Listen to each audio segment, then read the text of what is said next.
I applaud the government, but also I see that while it's a good initiative, basically one function I really love that they're doing is to sort of establish,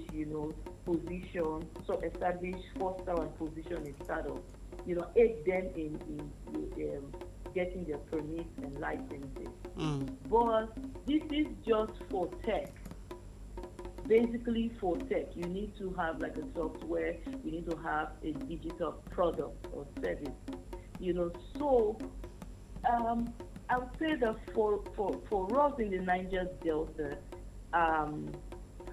it's going to take a while to catch up or to catch into the Startup Act, because a bulk of the businesses here are not really tech businesses. So developing that bridge is sort of like hinging your business or your product and service that is non-tech on a tech platform. So what that means is me that's into a Greek, I have to now come up with a development or a vehicle that will connect me, a technology platform by building something that is like an app that farmers can sort of maybe order something, other agro products, or a software that could maybe train other farmers. And so that qualifies me to be labeled as a startup that the Nigerian Act can support. Okay. So I think that it is a good initiative, but for us in the Niger Delta, it's a lot of catching up to do. All right. And so I commend the government, but I don't really see how we will us in the Niger Delta will benefit immediately from the act. Okay. Yeah. So, Mr. Precious, quickly, in 1 minute, can you tell us how this act has improved the situation? Okay, so the Startup Act is quite a good initiative from the government in a time, because why do I say that? The ease of starting a startup in a time is quite easy, especially if you have the tech knowledge. But at the same time as well, if we need to really grow the economy, you understand, focusing on just one side of tech is like just taking a niche out of the whole value chain. I would rather think the way the government has actually sit down and come up with the Startup Act, they should look at other arms as well. Yes, it's good to leverage your technology, to run business. Even though as a farmer, you can leverage this, but it doesn't really help in totality. The government should sit down on their own as well, and look at other acts of it that can be enacted, to help other businesses, apart from leveraging on technology to run agriculture. How can other acts help? Like what Ruth has said, I've been looking for NAFDAC stuff for about 2 years. How can the government, bring up procedures that can help company like Ruth is running to actually, find an ease of getting a NAFDAC number so the approach can go far and wide. So yes, Startup Act is okay, but the government on their own should look at other ways to touch other areas of the business, because it is not just technology that drives a country as a whole. There are other areas as well. So this is going to be my take on that. Okay. Thank you very much. I have this message for you, Mr. Precious. This message is actually, okay, there's a name here, Wambweze, but not where the person is sending this message from. Okay, good morning to you people. Good morning too. I heard one of your guests, Mr. Precious, talk about the youths not being prepared when they are out to the society. The youths of Nigeria are strong youths. They are always prepared, but it is the government that cannot provide an enabling environment for us to work. So please, give the youth some accolades. Okay. Okay.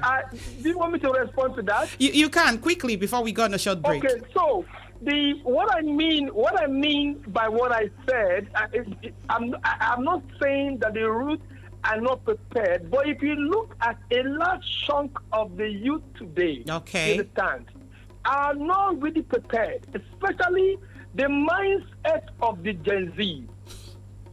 The mindset but of the Gen Z actually doing a lot. The Gen Zs are into So you are right. You're right. So, madam, let me say this. You are right. A lot of the youth, a lot of the Gen Zs are doing quite well. But let me tell you, when you begin to look at just the soft part of making wealth or making things work, like I don't know if Ruth would have heard more of this, that I don't want anything that's going to affect my mental health. Ruth, have you heard that before from? Yes. We say that a lot. I do not want anything to affect my mental health. Yes. So when you say so, many of us who are like the millennials, you understand, we are built tough. Yes. We are built tough. Okay. We are built tough, so you can withstand any environment you find yourself. You understand? You see the quick rich syndrome. A young guy who just came from school, who does not have capacity, wants to drive a G-Wagon. It doesn't work that way. This is what I'm saying. Okay. You must understand that you get knowledge gives you capacity gives you responsibility make it to earn more. All right, thank you very much. Thank you very much, Precious. Let's just take a short break. We still have like 3 messages here. We'll take them. I don't know why you're not calling. You just prefer to send messages. But anyways, you're still communicating with us. But the numbers you can call are 084-550-977, 084-550-977 or 084-555-977, 084-555-977. This is Canvas, the Niger Delta Roundtable.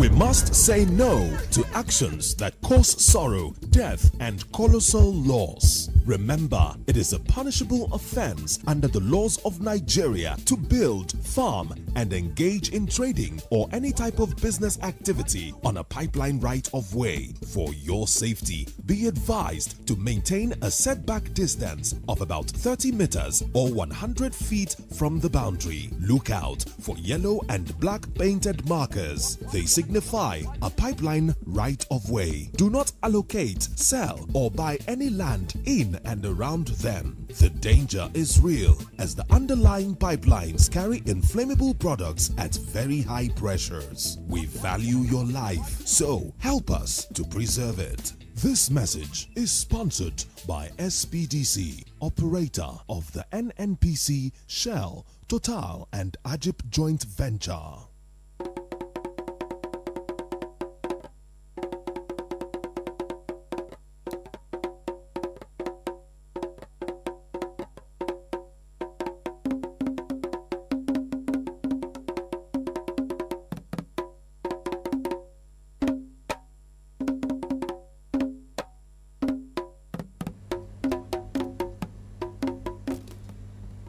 You're welcome back to Canvas, the Niger Delta Roundtable, where we paint a picture of the future we want to see for our wonderful region. I have with me here Engineer Precious Adeho, the CEO of Emobella Engineering Nigeria Limited, and Mrs. Ruth Enoch Agure, the CEO of Tokas Concept, and we are discussing making entrepreneurship critical for new government in the Niger Delta. Let me also remind you that the program is sponsored by the operator of the NNPC, SPDC, Total Energies, Ajib joint venture, the Shell Petroleum Development Company of Nigeria Limited, that is headquartered in Port Harcourt. So once again, we'll go to another message that is here. This person is actually a regular person on this program. Said, good morning to you, good morning too, and congratulations to Mr. Precious and Mrs. Ruth in the studio. I am Cynthia. I make hearts and beads, but business is so difficult. Maybe I need your kind of encouragement to keep pushing. Okay. I don't know. Did you hear me? Mr. Precious, Mrs. Ruth, did you hear me? I lost you a bit there. Could you say the question again, please? No, it's not actually a question. She said this person is Cynthia. She said she's into hats and bead making. Business is so tough. Okay, yeah. But then she's saying that she needs your kind of encouragement. But let's see if we can take this call. Hello, good morning. Hello. Okay. Please do well to call us back. Thank you very much. Please go ahead, Mrs. Ruth. I can relate with you, my sister. Before I got into this business, I was baking cake. I was baking cake and pastries. But let me share something that changed my mindset. Okay, quickly. I wanted to. So cakes and their seasonal, occasional, business. People need to have occasions and something to celebrate for you to bake and all that. And so, but I wanted to get into commodity. What was at the back of my mind was that what do I do to be earning every day?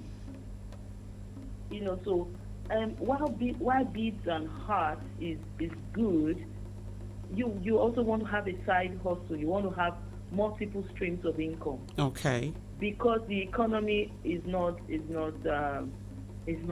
biting, So you really want to get another source of income, something on the side. So even in poultry, poultry is even a seasonal business, But I also have like training going for me. I have consulting. I have online classes and courses. So you have other hustles, other things that gives money. Yes. Okay. So that you're not tied to the season of your business. Okay. Let's see who is here. Hello. I think I don't understand. Hello, good morning. Okay. You can still drop your message on Canvas on air on Facebook, facebook.com/Canvas on air.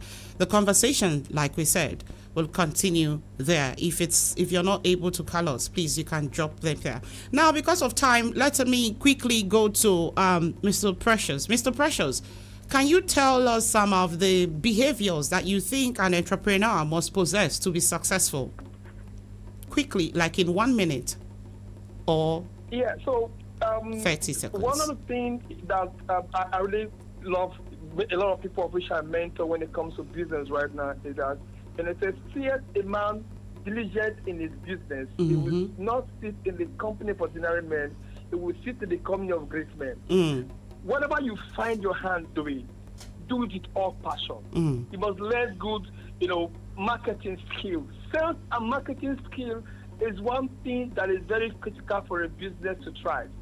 So just to encourage the last caller, Cynthia, you must look towards what is, because when she said she's finding it difficult, sales are not going very well. So you must look into your sales and marketing skills, you understand?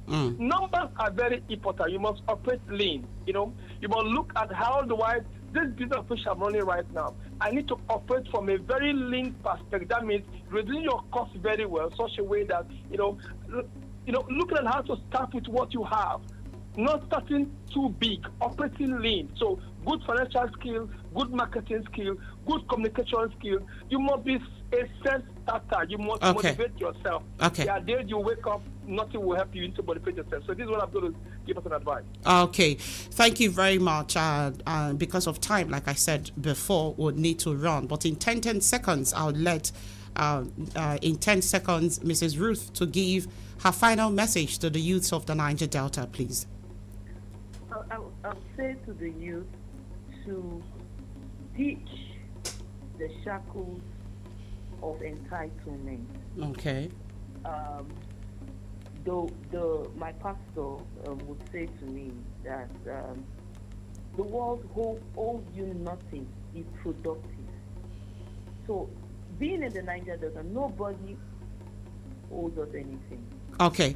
Thank you very much. Like I said, in 10 seconds, because of time has actually caught up with us. And this will bring us to the end of our show. But as you know, it was by no means the end of the discussion on how to improve the Niger Delta. Thank you to all those who sent in their messages.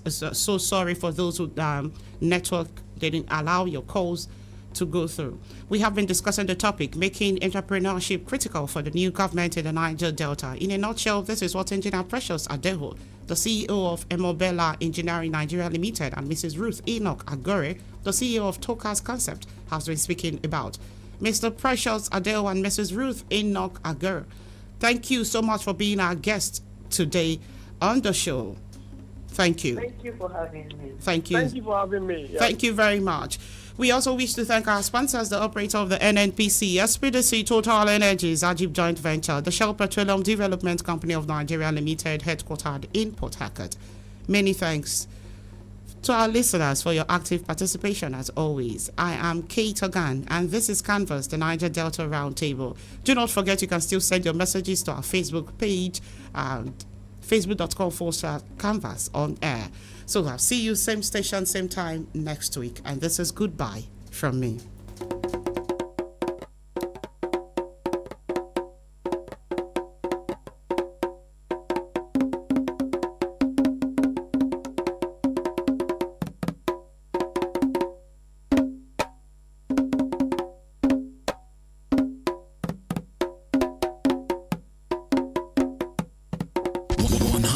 Love, 100% pure. We got the love. 97.7 Love FM. Stay up to date with the biggest news and current affairs from the local, national and international scene on Family Love 97.7 FM Port Harcourt. Listen to the news at dawn at 6:30 a.m. The news at noon at 6 p.m, news updates at 10 a.m. and 4 p.m, and the news in Pidgin English at 11 a.m. and 2 p.m. The news on weekends at 12 noon and 6 p.m, Saturdays and Sundays. Family Love, your source for the news. Welcome to the News Hour.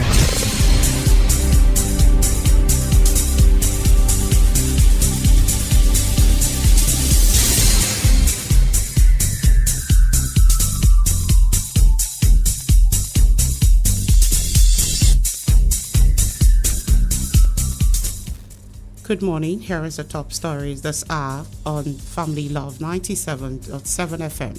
Port Harcourt Media Awards 2022 Radio Station of the Year. I am Kate Ogan.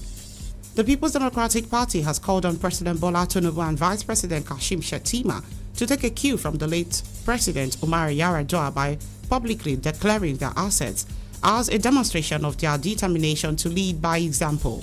The PDP stated this through its National Publicity Secretary Debo Ologunawa on Sunday in Abuja. Debo said the president and his vice should follow the path of the late President Umar Yar'Adua to demonstrate to Nigerians their readiness for transparent and accountable leadership. The Nigerian Labour Congress on Sunday shunned the meeting called by the federal government to discuss the subsidy removal and the attendant hike in fuel pump prices across the country. The union insisted that it would not hold any dialogue with the government representatives unless a legitimate team was set up. However, the trade union Congress officials attended the meeting, which was a follow-up to the talks held with the NLC at the Presidential Villa Abuja last week, which ended in a deadlock. The National Treasurer of the NLC, Hakeem Ambali, confirmed the decision of the union to boycott the meeting, which was a follow-up to the Wednesday meeting on the removal of subsidy. Meanwhile, the Nigerian Labour Congress NLC in Rivers State says workers in the state will obey the national body's directive to embark on the nationwide strike come Wednesday, except federal government reversed the pump price of petrol to 195 naira per litre. The NLC chairman in Rivers State, Alex Agwonwo, said the strike will be indefinite.